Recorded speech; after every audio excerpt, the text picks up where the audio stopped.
Welcome to Zoe Stories. She caught me wearing her dress and smiled. I thought I was alone, but when I turned around, she was standing in the doorway, smiling. My name is Ethan Miller, and until a month ago, I thought I knew who I was. I kept my head down, avoided drama, and tried to survive life one quiet day at a time. I'm 19. I live with my mom's best friend, Vanessa, because my mom took a job abroad. Vanessa's daughter, Chloe, was a year older than me, smart, pretty, popular. The kind of girl who walked into a room and bent the energy to her will. And she knew it. We weren't close. Chloe mostly ignored me, but there were moments, glimpses, little smirks, casual teasing. Once, she leaned over the counter in a tank top and asked, "Ever wonder what it's like to be the pretty one in the room?" I didn't answer.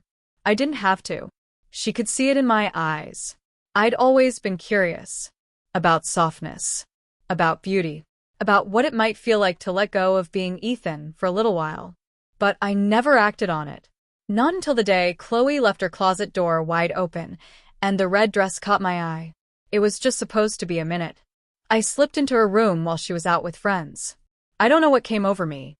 I told myself I was just looking. But then I touched the fabric, then held it up to myself. Then I pulled off my hoodie and jeans and stepped into it. The zipper glided up smoother than I expected. It hugged my frame too well. I looked at myself in her mirror, and something clicked. I didn't see Ethan anymore. I saw someone fragile, someone beautiful, someone wrong but right. I didn't hear the door creak, didn't hear her footsteps. I only noticed her when I caught her reflection behind mine, arms crossed, head tilted, smiling. "Cute," she said, like she'd caught me playing dress-up and found it amusing. I froze.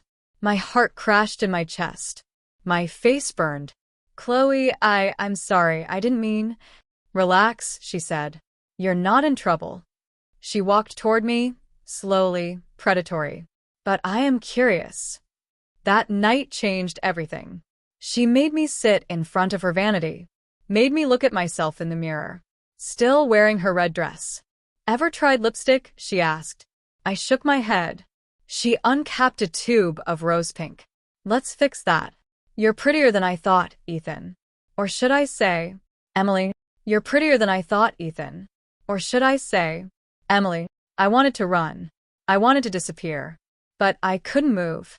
My legs were frozen. My fingers trembled on the hem of the red dress. My reflection in Chloe's mirror no longer felt like mine. It felt like someone else had taken over my body. And yet, I couldn't look away. Chloe leaned in from behind, her breath warm on my neck. "You know," she whispered, brushing my hair away gently, "I always wondered what it'd take to get you out of that shy little shell." She dabbed the lipstick gently on my bottom lip. Her touch was surprisingly careful, soft but deliberate. This isn't what it looks like," I muttered weakly, my voice cracking. "Oh, but it is," she grinned, applying the lipstick with precision. "And you look stunning." I flinched as she pulled back, admiring her work. "I'm going to ask you something," she said, circling around to sit on the edge of the bed. "And I want you to be honest." I nodded, barely able to breathe. "Have you ever wanted this before? To wear dresses, makeup, to be pretty?" I should have lied. I should have denied it. But I couldn't. "Yes," I whispered. She said nothing for a long moment. Just watched me. Her smile wasn't mocking, it was something else. Calculating. Like she was building something in her mind. "Well then," she said, standing up. "We can work with that." "Work with?" "Chloe, please don't tell anyone." "Oh, relax," she said, brushing me off like I was being dramatic. "Your secret's safe with me for now." "For now." She walked to her closet, sliding the door open further. "You like that red dress, huh?" she said over her shoulder. "It's cute, but not enough. You want the real experience, right?" I didn't mean." No, she said firmly, turning back.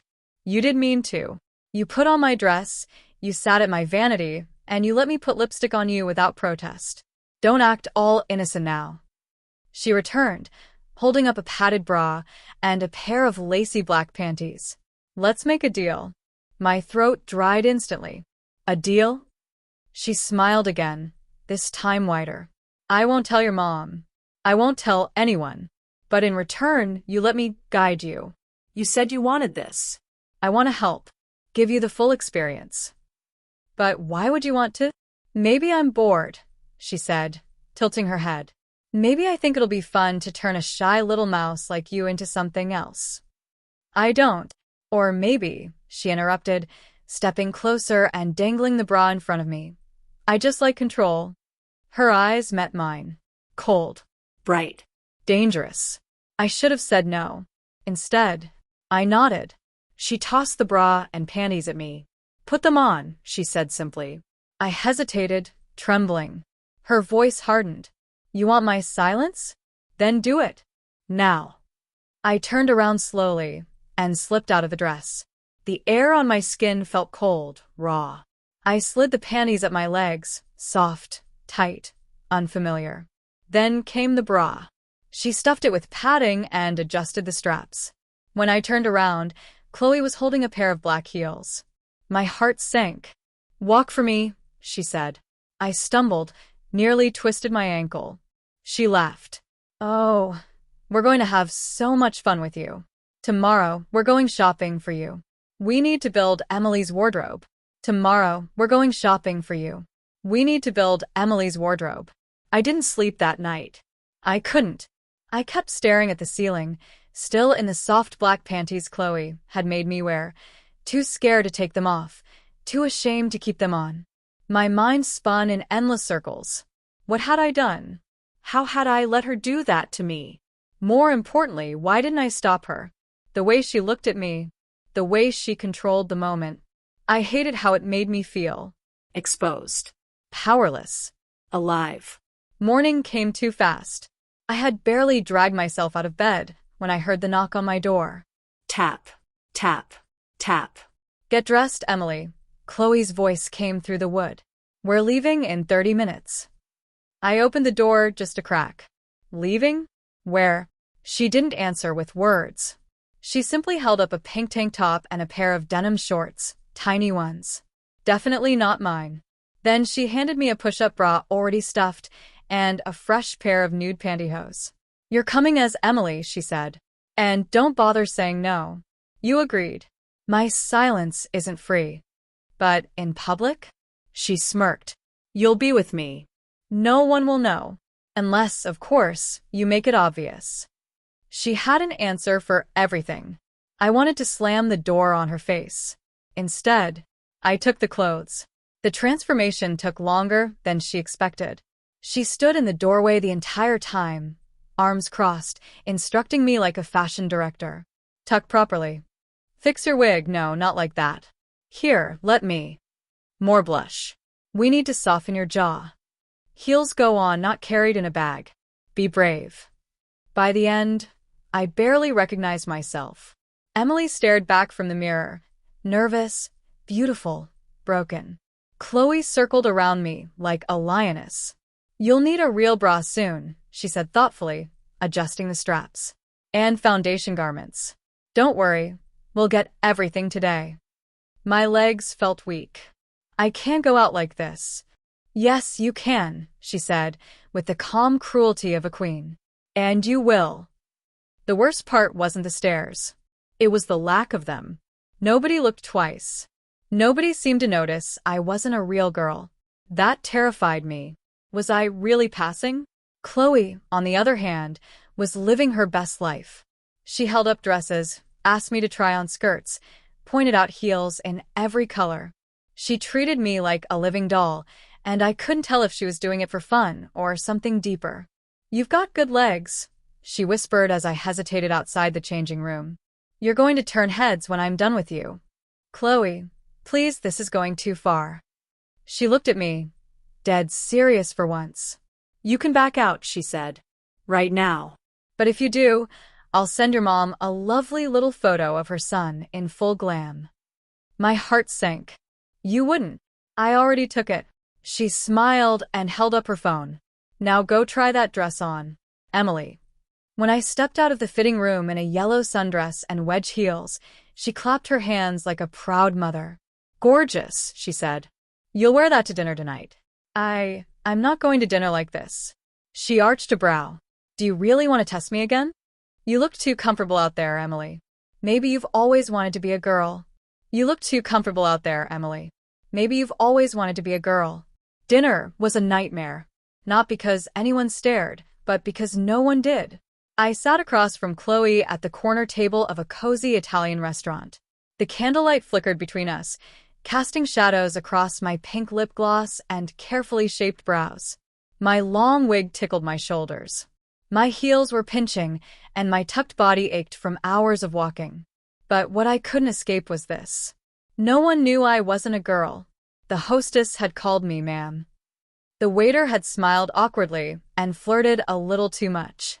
Chloe had ordered wine for both of us and leaned in like we were girlfriends on a date. You're doing well, she said, sipping from her glass. No one suspects a thing. I blushed and looked down. My voice came out as barely a whisper. I feel like a fraud. She tilted her head. Or maybe you feel seen. Maybe for the first time, someone's treating you the way you secretly want to be treated. I shook my head. That's not true. You really want to have that conversation with me, Emily? She said, loud enough for the couple next to us to glance over. I flinched. She smiled cruelly. You look too comfortable out there. In the fitting rooms. At the makeup counter. Even now. You're not hiding. You're not miserable. You're glowing. That's not fair. She cut me off, suddenly serious. Then tell me the truth, she said. Do you want me to stop? I stared at her. My mind screamed yes. But something in my chest whispered no.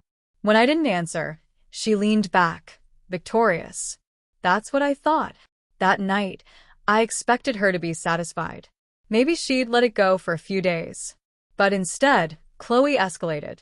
She knocked on my door just before bed and tossed a soft pink satin nightgown at me. Sleep in this, she said simply. I blinked. Why? Because Emily doesn't wear boxers and t-shirts to bed, she said. You're in training.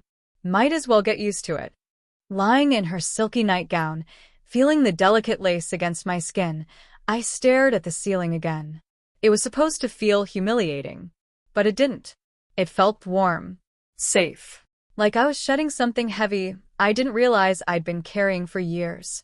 That scared me more than anything Chloe could say or do. A week later, Chloe didn't stop. In fact, she became obsessed.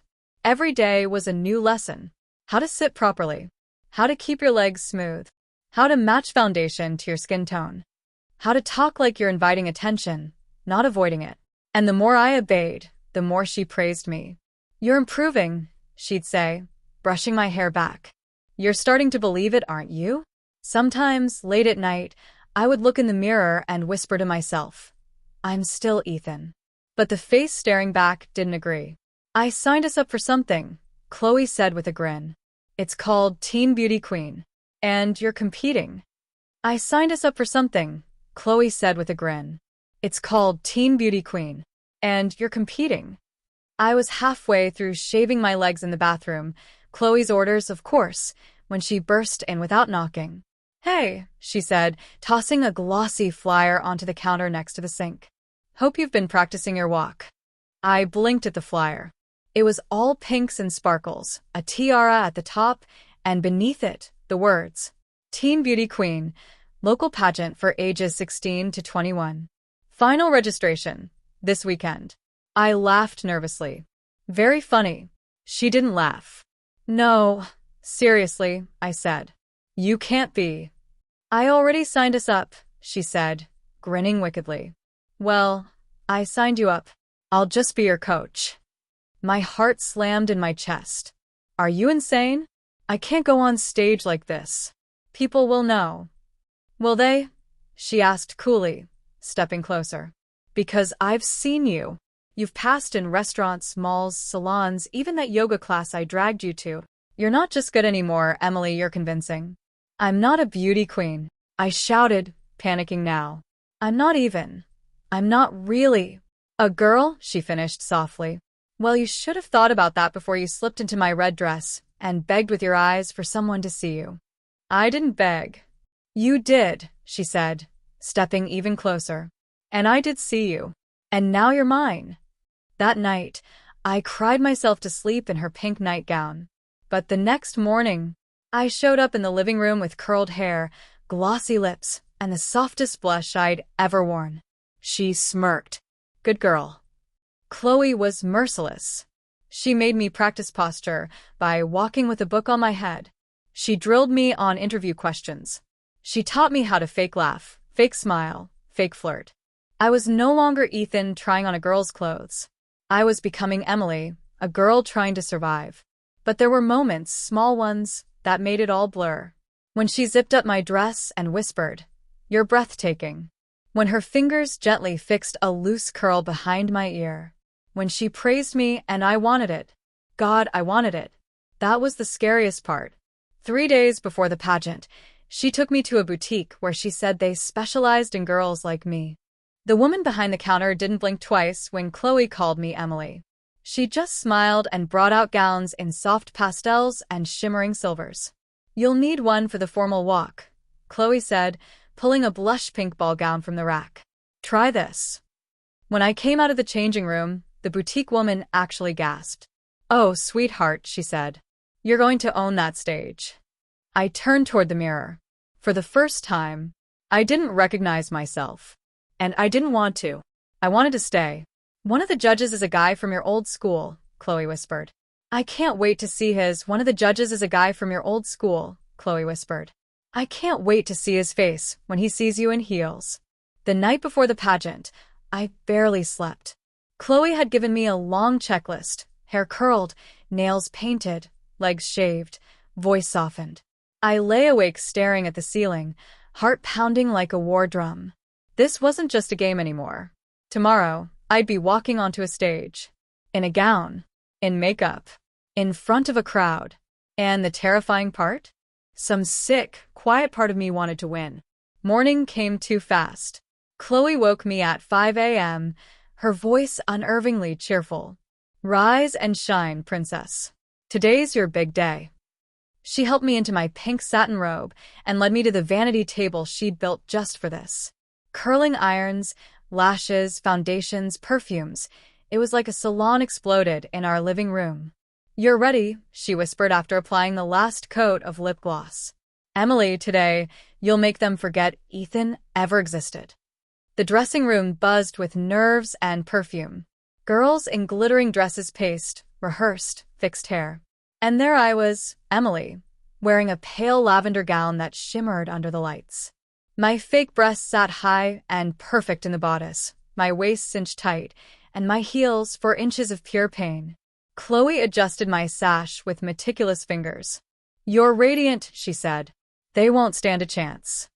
My hands trembled. Chloe, I can't do this. What if someone sees through me? She smiled wickedly. I want someone to. She leaned closer. One of the judges is from your old school. Remember Ryan Cross? The football captain. My stomach flipped. Ryan Cross. The guy who once shoved me into a locker.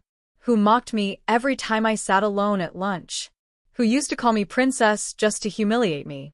He's one of the donors, she said. Came back to town to support the pageant. Wouldn't it be delicious if he didn't even recognize you? I wanted to faint, but Chloe only cupped my face in her hands. Smile, Emily, because tonight he's going to clap for you. I stepped onto the stage under blinding lights. Music played softly.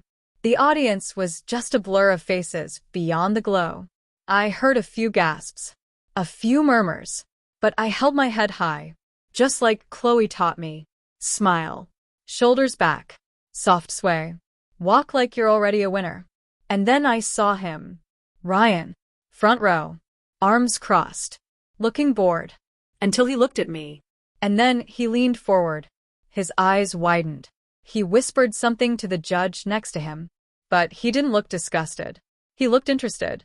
Backstage, Chloe was vibrating with glee. Oh my God. Did you see his face? You could fry eggs on his jaw. It dropped so hard. Do you think he knows? I asked, my voice trembling. Not yet, she said with a dark smile. But let's make sure he wants to. I stood under the spotlight, microphone in hand, trying to remember the soft tone Chloe drilled into me. What does beauty mean to you? The host asked. I took a breath. Beauty, I said, is about truth. About becoming who you are, no matter how scary that truth feels. Silence. Then applause.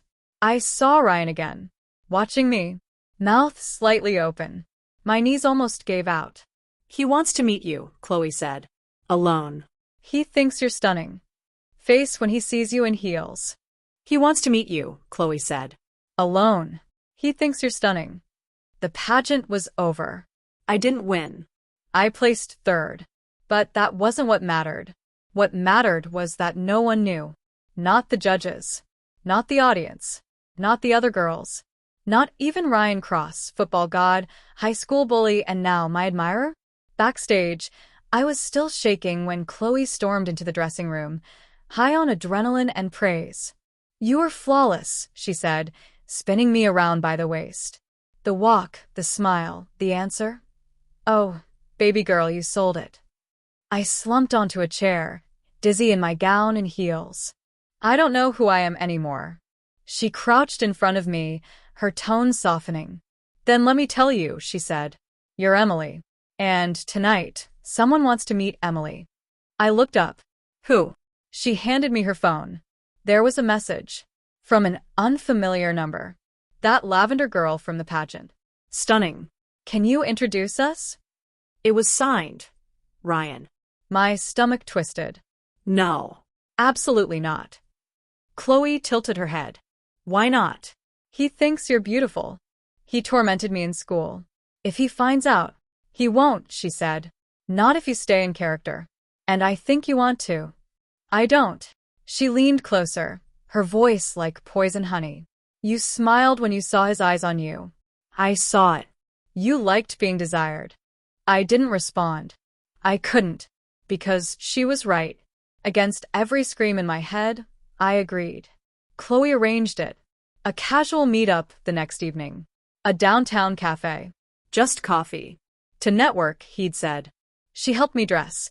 A white off-shoulder top, tight jeans, nude heels, soft curls, glossy lips. Not too slutty, she whispered, zipping me up, but enough to keep him looking. I nearly puked on the Uber ride there. Ryan stood when I arrived, held the door, pulled out my chair.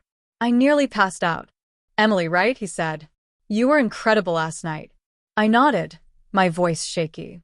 Thank you. His eyes scanned my face, not in a creepy way, in a genuinely interested way. You look different up close, he said. I froze. More real. Relief flooded me.